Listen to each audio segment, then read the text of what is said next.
Bagi sebagian orang, perkantoran merupakan tempat bekerja yang nyaman dan terhindar dari panas matahari. Akan tetapi, beraktivitas di dalam kantor selama 8 jam setiap harinya terdapat bahaya-bahaya yang harus diketahui oleh pekerja. Sebelum membahas bahaya yang terdapat di perkantoran, kita perlu memahami adanya istilah K3. Apa itu K3? K3 atau keselamatan dan kesehatan kerja adalah segala kegiatan untuk menjamin dan melindungi keselamatan dan kesehatan karyawan melalui upaya pencegahan kecelakaan kerja dan penyakit akibat kerja. Tujuan penerapan K3 di perkantoran adalah untuk mencegah dan mengurangi penyakit akibat kerja dan penyakit lain, serta kecelakaan kerja pada karyawan. Kemudian mewujudkan kantor yang sehat, aman, nyaman, dan karyawan yang sehat, selamat, bugar, berkinerja, dan produktif. Perkantoran merupakan salah satu tempat kerja yang wajib dilakukan penerapan keselamatan dan kesehatan kerja. Pekerja dan pemilik atau pimpinan perusahaan merupakan subjek yang dapat mengalami kecelakaan kerja dan penyakit akibat kerja. Umumnya, frekuensi kecelakaan kerja yang sedikit dan bahaya tempat kerja yang relatif kecil mengakibatkan kebanyakan orang mengesampingkan faktor K3 di perkantoran. Lingkungan perkantoran umumnya memiliki risiko terbesar dari sisi penyakit akibat kerja.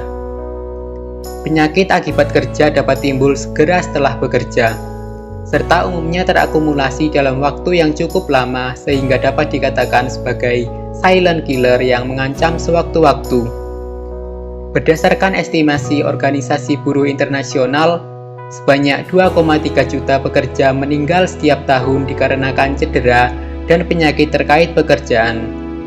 160 juta pekerja tambahan menderita penyakit yang berhubungan dengan pekerjaan yang tidak fatal, dan 313 juta dari cedera yang tidak fatal per tahun.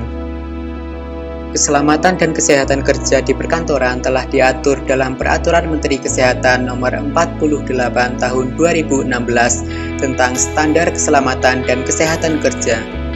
Beberapa sisi tempat kerja yang wajib menerapkan standar keselamatan dan kesehatan kerja antara lain jam kerja, kebutuhan air minum, aktivitas fisik, sistem emergency response, dan housekeeping. Jam kerja.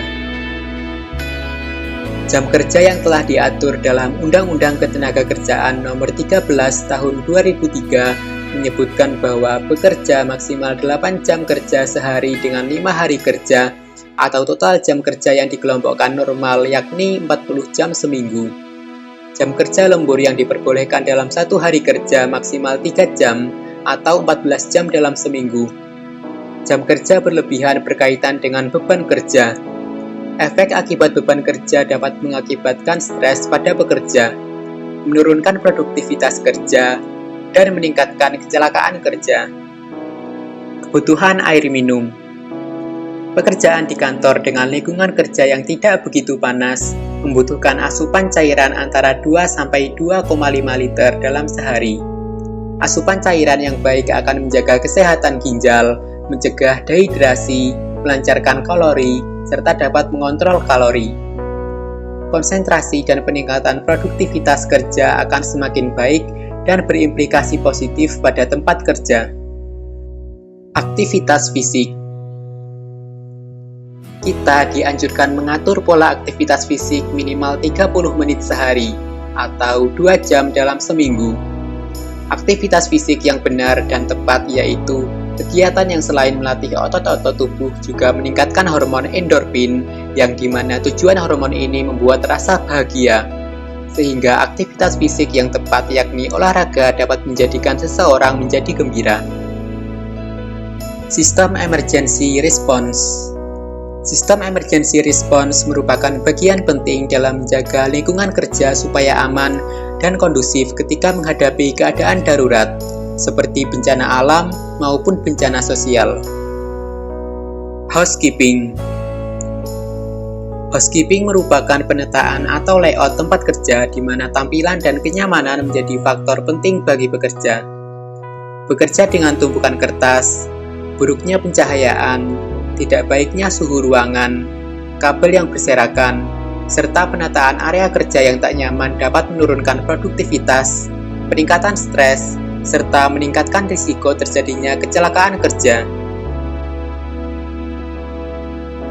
Terima kasih, jangan lupa like, comment, and subscribe.